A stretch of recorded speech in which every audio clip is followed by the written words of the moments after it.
भारत सरकार की तरफ से जो भी ये जानकारी दी गई है कि अब जितनी भी सेनाएं हैं, थल सेना, जल सेना और वायु सेना, उनमें इन 4 साल का कार्यकाल होने वाला है सेना भर्ती का।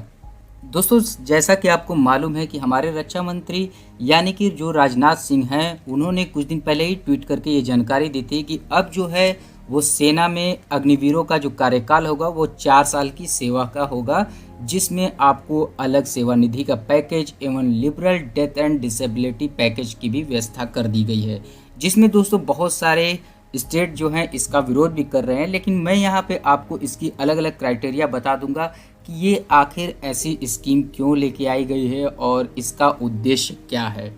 तो यहाँ पे दोस्तों सबसे पहले मैं आपको बताना चाहता हूँ कि यहाँ पे कई तरह की क्राइटेरिया दी गई हैं, जिसमें दोस्तों सबसे पहले जो उम्र की क्राइटेरिया रखी गई है उसमें 17.5 साल से 21 साल की है, जो कि आप यहाँ पे स्क्रीन पे भी देख सकते हैं। ये ट्वीट करके जो भी ये इमेजेस को लगाया गया है वो मैं आपको यहाँ पे डायरेक्टली दिखा रहा हूँ।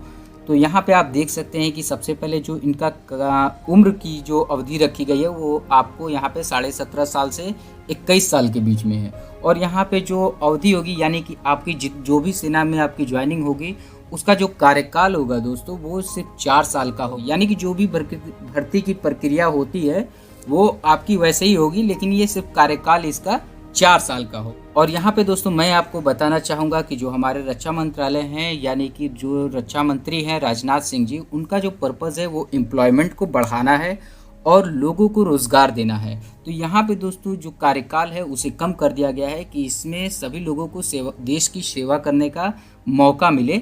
उसके लिए यहाँ पे बहुत सारी अलग अलग क्राइटेरिया भी बना दी गई हैं।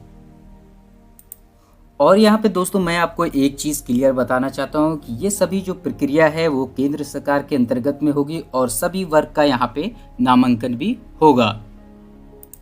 अब यहाँ पे दोस्तों जो अग्निपथ योजना की जो सेवा और शर्तें हैं वो यहाँ पे मैं आपको बता दूं कि अग्निवीरों का जो नामांकन और प्रशिक्षण की अवधि सहित साल होगी वो सिर्फ 4 साल की होगी। यानी कि जो भी आपकी यहाँ पे ट्रेनिंग होगी वो 6 मंथ के अंदर कंप्लीट हो जाएगी और बाकी जो 3.5 साल का होगा वो आपका कार्यकाल होगा।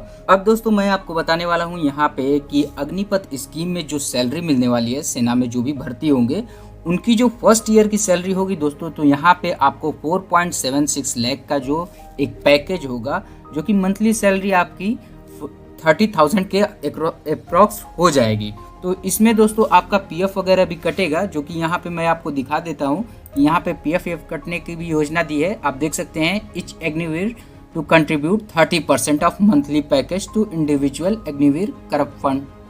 यानी कि यहाँ पे आप देख सकते हैं कि अपनी जो सैलरी होगी उसका 30% जो होगा वो आपको यहाँ पे कंट्रीब्यूट करना पड़ेगा। यानी कि जब आप कंप्लीट कर लेंगे अपनी पूरी 4 इयर्स की जॉब को कंप्लीट कर लेंगे तो आपको यहाँ पे जो इंगेजमेंट पीरियड है 1 टाइम सेवा निधि पैकेज, तो यहाँ पे आपको टोटल उसका जो होगा वो 11.7 लाख रुपीज़ मिलेगा और जो कि होगा टैक्स फ्री दोस्तों। तो यहाँ पे मैं आपको ये भी चीज़ बता देता हूँ कि ये चीज़ें जो होगी वो टैक्स फ्री होगी, तो इस पे आपको कोई भी टैक्स नहीं देना होगा।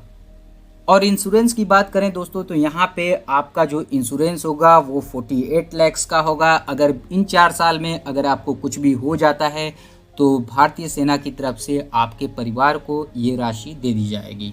और साथ में दोस्तों आपको अग्निवीर स्किल सर्टिफिकेट दिया जाएगा, जो कि आपको आगे जॉब में हेल्प भी कर सकती है। तो इस तरह से दोस्तों ये तो भारत सरकार की तरफ से एक स्कीम है कि अग्निपथ की स्कीम के ज़रिए आप सेना में जाकर देश की सेवा कर सकते हैं। लेकिन कई ऐसे स्टेट हैं जिसमें इसका विरोध हो रहा है। तो आप कमेंट करके मुझे बताएं दोस्तों कि आप किस स्टेट में हैं और आपके स्टेट में क्या ऐसा विरोध हो रहा है या इस योजना का सपोर्ट किया जा रहा है। तो ऐसे में दोस्तों इस योजना का जो लाभ लेना चाहते हैं तो वो इस तरह की क्राइटेरिया को फॉलो कर सकते हैं और दोस्तों आने वाली जो भी वैकेंसी होगी उनकी प्रिपरेशन कर सकते हैं।